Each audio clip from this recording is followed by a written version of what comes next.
بسم اللہ الرحمن الرحیم۔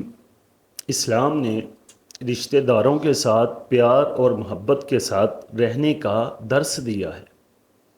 اسلام نے اپنے رشتہ داروں کے ساتھ اخلاق حسنہ کے ساتھ رہنے کا درس دیا ہے۔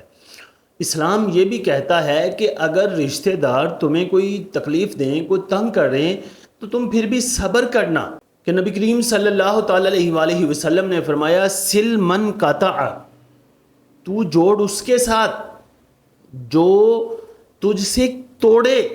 یعنی جو رشتہ دار اخلاق حسنہ کرتے ہیں، اچھے اخلاق کے ساتھ رہتے ہیں، انسان ان کے ساتھ تو رشتہ داری نبھائی رکھتا ہے، لیکن اگر کوئی ذرا سا کوئی تنگ کرے، کوئی تکلیف دے، کوئی بہن، کوئی بھائی، کوئی تھوڑا سا غریب ہو، کوئی فائدہ نہ دے سکے، تو ہم اس سے دور ہو جاتے ہیں۔ لیکن یہ یاد رکھنا کہ اگر تم نے اپنے رشتہ داروں کو چھوڑا تو اس کا انجام برا ہوگا، کیونکہ شریعت اسلامیہ کے اندر اللہ اور اس کے رسول کو یہ بات ہرگز نہیں پسند کہ تم اپنے رشتہ داروں کے ساتھ تعلق توڑو۔ اسی لیے حدیثوں کے اندر رشتہ داروں کے ساتھ تعلق جوڑنے کی فضیلت ہے اور توڑنے کی مذمت ہے، کہ ایک حدیث کے اندر آیا کہ جو شخص چاہتا ہے کہ میری عمر لمبی ہو اور وہ اپنے رشتہ داروں کے ساتھ صلہ رحمی کرے، یعنی ان کے ساتھ تعلق نبھا کر رکھے۔ اچھے لوگوں کے ساتھ تو سب تعلق رکھتے ہیں، اگر کوئی ماڑا ہے، کوئی زیادہ اچھا نہیں، کوئی برا شخص ہے، تو اس کے ساتھ بھی تعلق رکھو۔ کیسے رکھو؟ اس کو اپنے انداز کے ساتھ اور وقفے کے ساتھ اس کو اس برائی سے روکتے رہو۔ میں آپ کو ایک واقعہ سناتا ہوں جس سے ہمیں یہ سبق ملے گا کہ ہم اگر رشتہ داروں سے تعلق توڑیں گے تو ہمیں قبر میں بھی عذاب ملے گا اور آخرت میں بھی عذاب ملے گا۔ ایک امیر شخص حج کرنے کے لیے جانے لگا، اس کے پاس کافی پیسے تھے، تقریباً 1000 دینار اس کے پاس تھے۔ اس نے دیکھا کہ میں اس کا کیا کروں، اس نے اپنے ایک امیر شخص کے پاس امانتاً رکھ دیے اور رکھ کر حج کرنے کے لیے چلا گیا۔ جب حج کر کے واپس آیا تو دیکھا کہ آپ کا وہ دوست اس دنیا سے چلا گیا ہے، وہ مرا ہوا ہے۔ اس کی اولاد سے پوچھا کہ یار میں نے تمہارے باپ کے پاس پیسے پکڑائے تھے 1000 دینار، تمہیں اس نے بتایا؟ تو اولاد نے کہا کہ ہمیں تو پتہ نہیں۔ تو وہ شخص علماء کے پاس گیا کہ اب میں کیا کروں؟ علماء نے کہا کہ تم چاہے زمزم کے پاس جا کر اس کھوہ کے قریب اپنا منہ کر کے آواز لگانا اس شخص کا نام لے کر، اگر وہ شخص نیک ہوا، جنتی ہوا، تو وہ شخص تمہیں جواب دے گا اور اس سے بات کر لینا۔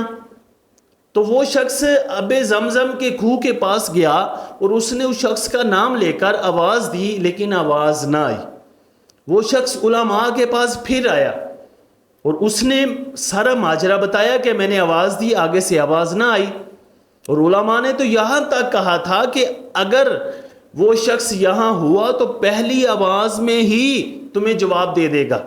علماء نے اس کی باتیں سن کر کہا انا للہ و انا الیہ راجعون، کہ تیرا دوست جنتی نہیں، نعوذ باللہ وہ جہنمی ہے، اور تم یمن میں جاؤ اور یمن کے اندر ایک کنواں ہے چاہے برہوت، اس کنویں کے پاس جا کر آواز دینا اور تمہیں وہ جواب دے گا، اور اس سے پوچھ لینا اور اس سے وہاں رہنے کا ماجرا بھی پوچھنا۔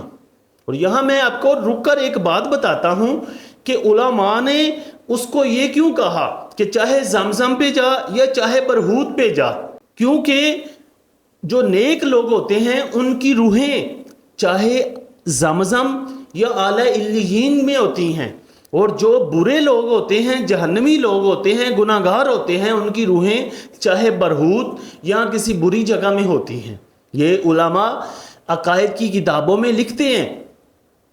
خیر، میں اپنی موضوع کی طرف آؤں۔ وہ شخص چاہے برہوت کے پاس گیا، آواز دی، اس شخص کا نام لے کر، آگے سے اس نے جواب دیا۔ اس نے کہا کہ میرے گھر کے فلاں کونے میں تیرے دینار میں نے دفن کیے ہوئے، وہاں سے جا کر نکال لینا اور لے جانا۔ اور پھر اس شخص نے دوسرا جواب دیا کہ تم اس جگہ کیوں ہو، کہ تم جہنمی کیوں ہو، تم جنتی کیوں نہیں؟ میں تو تمہیں اچھا گمان کرتا تھا، نیک سمجھتا تھا، میں سمجھتا تھا یار تم ایک اچھا انسان ہے، لیکن تم یہاں کس سبب سے ہو؟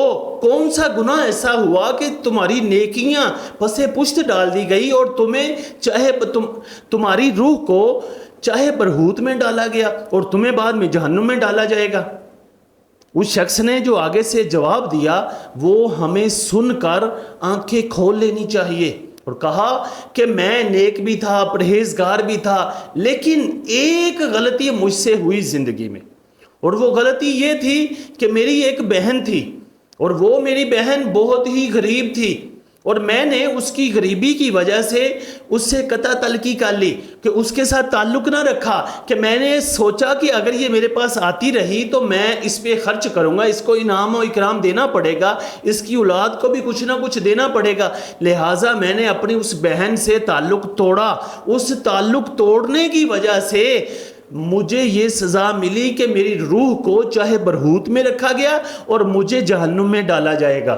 اس واقعہ سے ہمیں یہ درس ملتا ہے کہ ہماری چاہے بہن ہو، چاہے بھائی ہو، چاہے والدہ ہو، چاہے والد ہو، چاہے چچا ہو، چاہے ماما ہو، چاہے خالہ ہو، چاہے پھوپھی ہو، چاہے کوئی بھی رشتہ ہو، غریبی کی وجہ سے کسی کو چھوڑنا نہیں چاہیے، اور یہ بھی نہیں کرنا چاہیے کہ یار ہمیں فائدہ دینا پڑے گا، ہمیں کچھ نہ کچھ خرچ کرنا پڑے گا۔ ہو سکتا ہے کہ ہم خرچ کریں، اللہ تعالیٰ خوش ہو کر اس خرچ کرنے کی وجہ سے ہمارے مال میں برکت عطا فرما دے، لہٰذا ہمیں اپنے رشتہ داروں کے ساتھ پیار اور محبت کے ساتھ زندگی گزارنی چاہیے۔ اللہ تعالیٰ عمل کی توفیق عطا فرمائے۔